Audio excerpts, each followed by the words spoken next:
Welcome student and my friend मैं Jaglal sir आपके अपने चैनल डिजिटल नॉलेज में स्वागत करता हूं। और आज मैं आप लोगों को इंग्लिश की क्लास में वॉइस के बारे में बताने वाला हूं। पिछले क्लास में मैंने इस वॉइस के बारे में बेसिक चीज़ों को बता चुका हूं। अभी मैं टेंस के बारे में बताऊंगा। तो आप लोग इधर ध्यान से देखेंगे तो वॉइस में मैंने ये बताया था कि वॉइस का जो मेन रोल प्ले करता है वो कौन करता है? सब्जेक्ट करता है। और सब्जेक्ट जो है वो दो होते हैं, है ना। इस दुनिया में जितने भी चीजें वो कितने दो प्रकार की है, एक सजीव और निर्जीव। तो आपका क्या होता है? सब्जेक्ट जो होता है वो कितना होता है? दो होता है, ठीक है ना। और वो दो कौन कौन है आपका? एक लिविंग है ना, लिविंग, और दूसरा कौन है? नॉन लिविंग, है ना। ऐसा होता है। और लिविंग यदि है तो क्या होगा? सजीव और निर्जीव। यदि लिविंग है तो वो क्या होगा? डूअर होगा, यानी वह काम करेगा। और नॉन लिविंग होगा तो क्या होगा? नॉन डूअर होगा, यानी वह काम नहीं करेगा, है ना। और काम करेगा तो क्या रहेगा? वह सक्रिय रहेगा, है ना। और यह सक्रिय किस लिए रहेगा? यह काम करने के लिए सक्रिय होगा, यानी एक्टिव होगा। और यदि ये काम नहीं करेगा तो क्या होगा? निष्क्रिय होगा। और निष्क्रिय किस लिए होगा? वह काम नहीं करने के लिए रहेगा। और काम नहीं करने के लिए निष्क्रिय रहेगा मीन्स क्या होगा? ये पेसिव होगा, है ना। ऐसा है। तो अब आप लोग समझ गए होंगे कि हम लोग जो देखते हैं कि यदि डूअर है तो आपका वॉइस किस में होगा? एक्टिव में। सब्जेक्ट यदि डूअर है तो कौन सा वॉइस होगा? एक्टिव वॉइस होगा। और यदि आपका सब्जेक्ट नॉन डूअर है तो कौन सा वॉइस होगा? पेसिव वॉइस होगा, है ना। और यदि डूअर रहेगा सब्जेक्ट तो इसी को हम लोग क्या कहते हैं? टेंस कहते हैं। और टेंस को ही हम लोग एक्टिव वॉइस कहते हैं। और आपका यदि नॉन डूअर रहेगा सब्जेक्ट और एक और होता है क्या, है ना? रिसीवर, है ना। रिसीवर ऑफ द एक्शन, यानी रिसीवर ऑफ द एक्शन भी यदि होगा तो ये आपका कौन सा? तो ये क्या हो जाएगा आपका? ये आपका जो होगा वो पेसिव वॉइस में कहलाएगा सेंटेंस, है ना। ये भी सेंटेंस पेसिव वॉइस का ही होगा। तो इस तरह से आप लोग ये समझ गए होंगे कि एक्टिव वॉइस कब होगा, पेसिव वॉइस कब होगा। एक्टिव वॉइस तब होगा जब आपका सब्जेक्ट डूअर हो, वो एक्टिव वॉइस। यदि आपका सब्जेक्ट नॉन डूअर और रिसीवर ऑफ द एक्शन हो तो आपका क्या होगा? ये पेसिव वॉइस होगा। तो इतना आप लोग जानते हैं। और ये यदि जानते हैं तो क्या है, आपको देखेंगे कुछ सेंटेंस में कैसे हम लोग इसका जो रूल है वो क्या है, यानी what is the rule of changing active into passive, है ना। यानी एक्टिव से पेसिव में चेंज करने का नियम क्या है तो वो देखेंगे। तो रूल इसको देखेंगे क्या होता है। सबसे पहले सब्जेक्ट आता है, किसी भी इंग्लिश सेंटेंस में सब्जेक्ट आता है। उसके बाद क्या आता है? एक्जुअली वर्ब आता है। उसके बाद आपका क्या आता है? वर्ब आता है, मेन वर्ब। उसके बाद आपका क्या आता है? ऑब्जेक्ट या फिर अदर वर्ड आता है, ऐसा आता है ना। लेकिन अभी मैं इसको कोई भी टेंस का सेंटेंस नहीं कर सकता हूँ, क्योंकि इसका मेन वर्ब जो डिसाइड नहीं है। तो इसके लिए हम लोग जानते हैं कि यदि यहाँ V1 लगाएंगे तो ये V1 या V5 लगा दिए तो ये प्रेजेंट इंडेफिनिट का सेंटेंस है। यदि V2 लगा देंगे तो आपका कौन सा सेंटेंस हो जाएगा? पास्ट इंडेफिनिट का हो जाएगा। यदि आपको मैं यहाँ V3 लगा दूंगा तो क्या हो जाएगा? पास्ट का और प्रेजेंट दोनों का। फ्यूचर में भी ऐसा होता है सेंटेंस, है ना। और आप यदि V4 लगा देंगे तो ये भी आपका तीनों टेंस का आता है।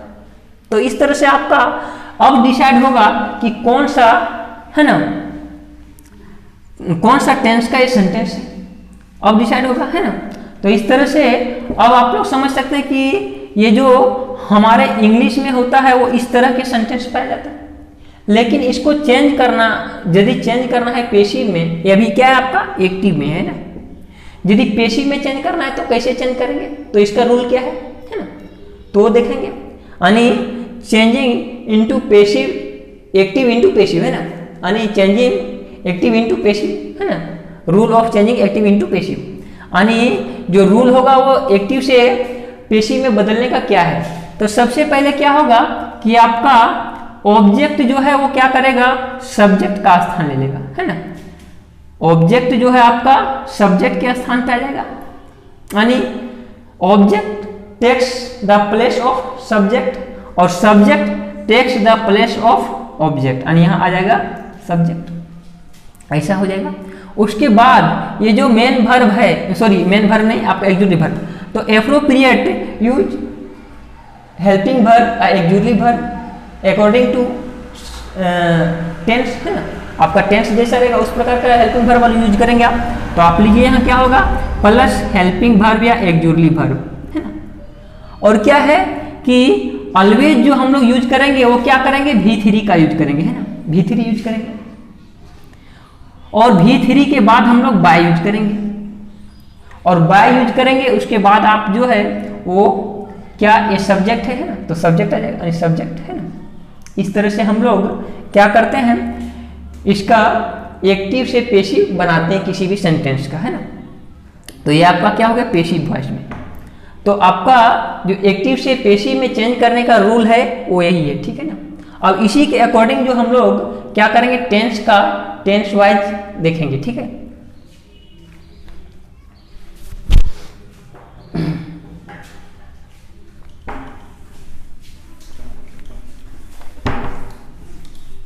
तो सबसे पहले हम लोग लेते हैं प्रेजेंट इंडेफिनिट टेंस।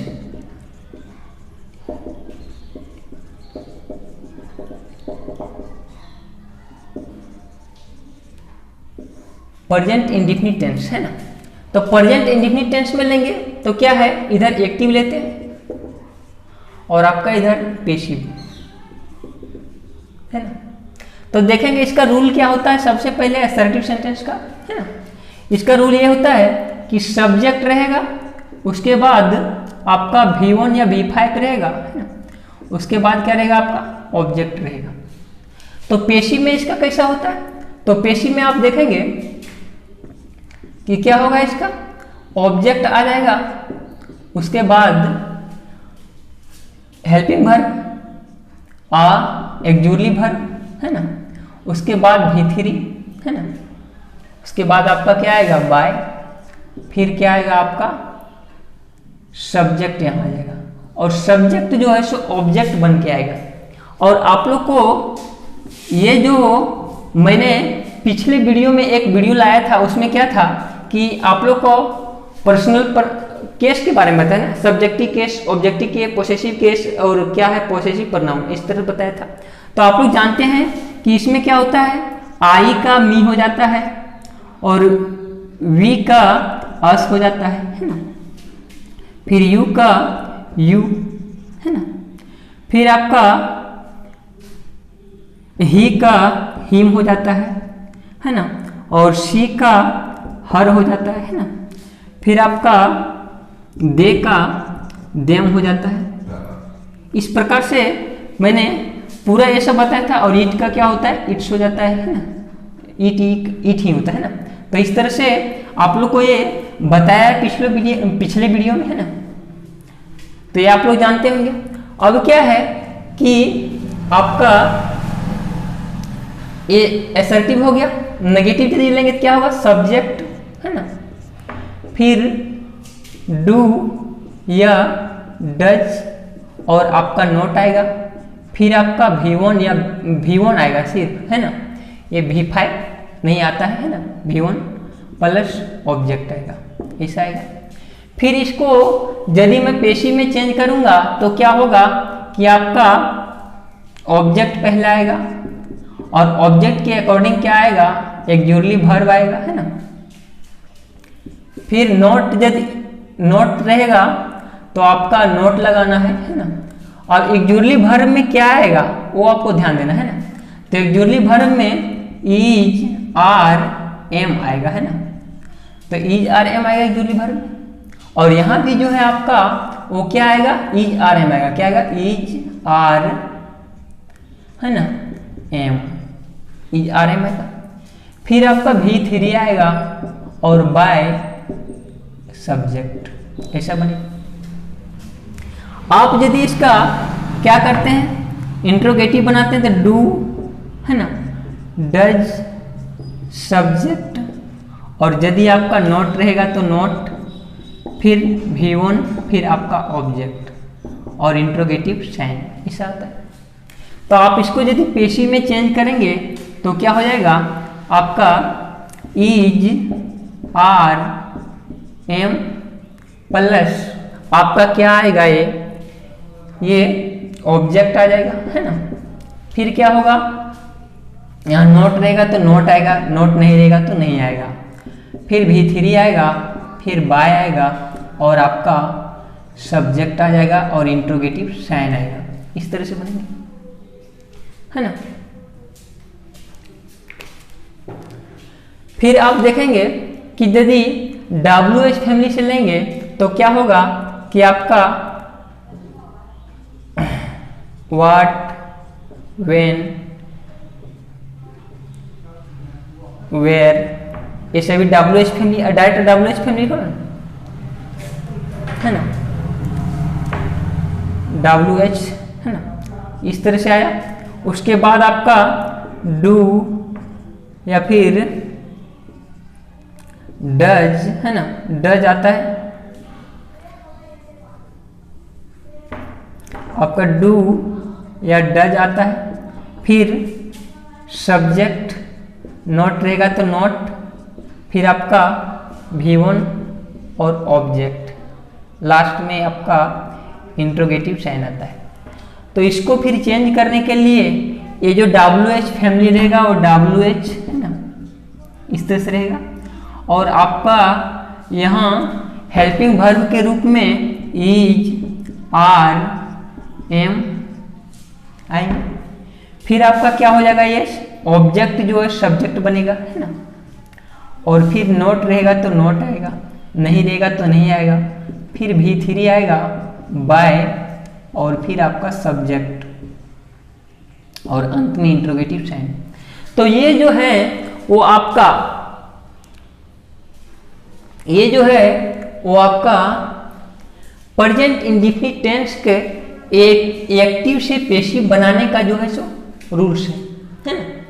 और एक्टिव से पेशिव बनाने का रूल्स है तो हम लोग कुछ एग्जांपल लेते हैं फिर समझते हैं, ठीक है ना। तो एग्जांपल देखेंगे, जैसे में क्या है, I help you, I help him लिखो, है ना, आई हेल्प हिम, यानी मैं उसे मदद करता हूँ, ऐसा हो गया। इसका हिंदी क्या होगा कि मैं उसे मदद करता हूँ। तो ये क्या होगा कि मेरे द्वारा उसे मदद किया जाता है, हिंदी ऐसा बनेगा पेशी में। तो आप देखेंगे ये आपका एक्टिव हो गया। अब इसको हम पेशी में यदि चेंज करेंगे, है ना, पेशी वॉइस में चेंज करेंगे तो कैसे होगा। तो आप लोग समझ सकते हैं कि पेशी वॉइस में चेंज करने के लिए क्या है कि ये कौन सा सेंटेंस है, पहला एसर्टिव सेंटेंस, है ना, एसर्टिव या अफर्मेटिव। तो इसमें क्या करेंगे हम लोग कि ये रूल से बनाएंगे। तो क्या है, ऑब्जेक्ट जो है वो किसका स्थान ले लेगा, सब्जेक्ट का। तो यहाँ हिम का जो होगा, देखिए यहाँ क्या था, ये आपका सब्जेक्टिव केस होता है और ये ऑब्जेक्टिव केस होता है, ऐसा होता है ना, ऐसा होता है। तो आप देखिए कि हिम का किस में चेंज होता है, ही में चेंज होता है, यानी हिम जो है सो ही बन के आएगा, जैसे यहाँ है ना। तो आप देखेंगे कि ही, अब ही के साथ कौन सा हेल्पिंग वर्ब यूज होगा, तो आपका हेल्पिंग वर्ब जो यूज होगा वो इज RM होगा। तो इज RM में क्या होगा, इज, ही इज, अब V3 तो क्या होगा, हेल्प। फिर क्या है आपका बाय, तो आप लगाइए बाय, सॉरी प्लस नहीं होगा, बाय, है ना। फिर क्या होगा, आई का ऑब्जेक्ट में बदलेंगे तो क्या होगा, आई का ऑब्जेक्ट मी होता है, तो ऐसे बन जाएगा, यानी ही इज हेल्प बाय मी, यानी मेरे द्वारा उसे मदद किया जाता है। तो ऐसा बनेगा। यदि इसका हम लोग नेगेटिव बनाते हैं तो नेगेटिव क्या होगा, तो नेगेटिव बनाइए तो क्या होगा कि आई डोंट, है ना, हेल्प हिम, मैं उसे मदद नहीं करता। तो क्या होगा कि मेरे द्वारा उसे मदद नहीं किया जाता है। तो क्या होगा कि ये जो है इस रूल से बनेगा, तो ऑब्जेक्ट जो है वो सब्जेक्ट बनेगा, है ना। तो क्या होगा कि ही इज नॉट, है ना, नॉट लगाया, इज लगाया, V3 हेल्प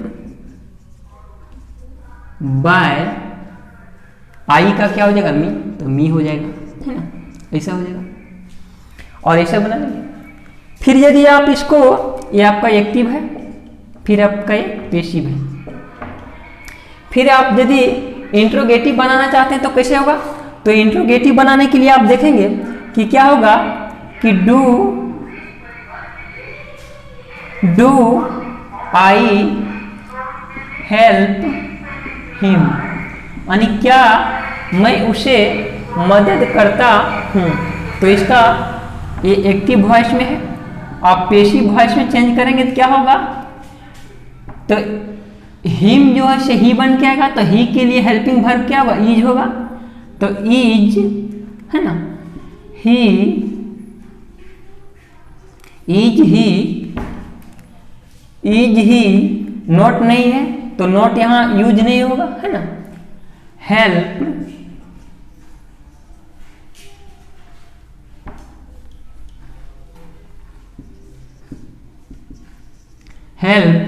बाय मी, ऐसा हो जाएगा और इंट्रोगेटिव साइन होगा, है ना। तो इस तरह से हम लोग इंट्रोगेटिव भी बना सकते हैं। और फिर WH फैमिली से लेंगे तो क्या होगा कि मैं उसे क्यों मदद करता हूं, तो लीजिए एक sentence, why do I help him, यानी मैं उसे क्यों मदद करता हूं, ऐसा करके। तो क्या होगा आपका पैसिव में यदि चेंज करेंगे तो क्या होगा आपका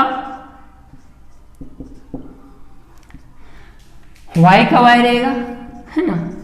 फिर यहां देखेंगे कि सब्जेक्ट जो है वो ही बनेगा यहां, तो ही के लिए क्या होगा, इज, वाई इज ही, है ना, हेल्प बाय मी, यानी उसे मेरे द्वारा उसे क्यों मदद किया जाता है, कैसा हो जाएगा। तो इस प्रकार से आप लोग प्रेजेंट इंडेफिनिट टेंस का जो है वो एक्टिव से पैसिव में चेंज करने का अच्छी तरह से समझ गए होंगे, मैं आशा करता हूं। और नेक्स्ट वीडियो में मैं आप लोग को आगे बताऊंगा कंटिन्यूअस परफेक्ट और परफेक्ट कंटिन्यूअस का। Thank you student and my friend, जय हिंद।